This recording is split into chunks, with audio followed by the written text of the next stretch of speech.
Thank you, Mr. President.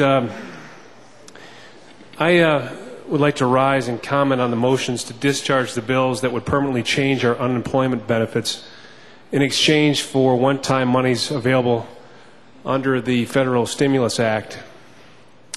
The approach of the other side of the aisle is to expand unemployment coverage, even if it means increasing taxes on our already struggling job providers and further jeopardizing our state's economy, which we all know is teetering on the brink of collapse.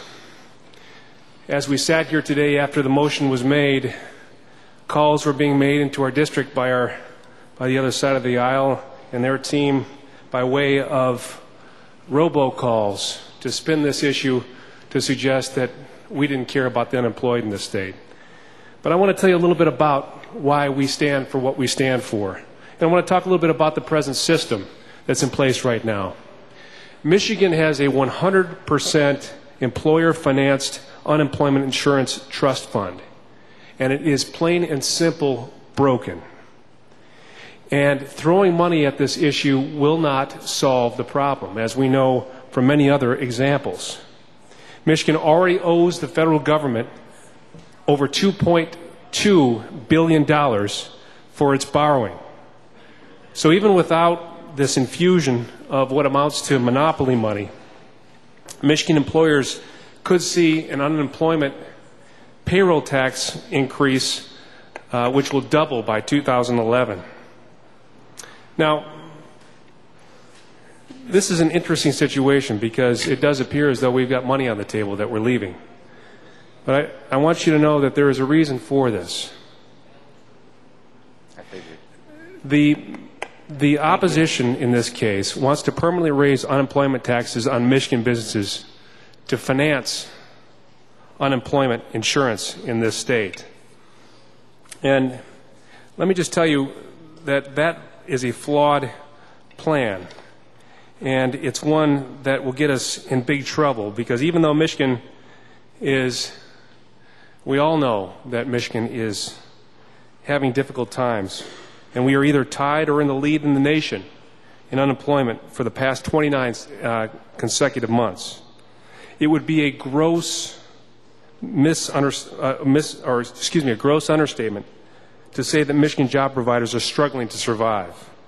Adopting these changes will only make the situation far worse. Job providers will be forced to close their doors, move to another state, cut jobs, cut health insurance, in order to afford the additional payroll taxes from this flawed change.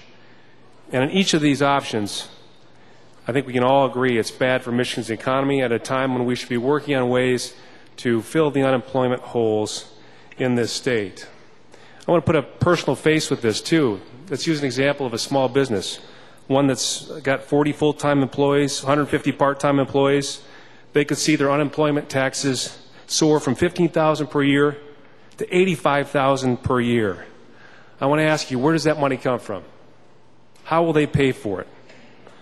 The fact of the matter is they won't. This is a ridiculous solution, and it will only chase more job providers from our state.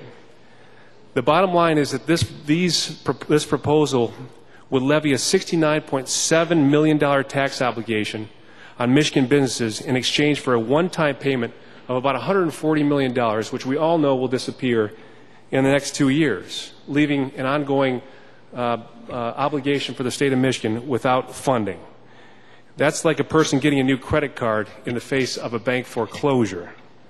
There are a lot of people out there that are in support of our position on this, that have suggested their opposition to the Democrats' proposal in this.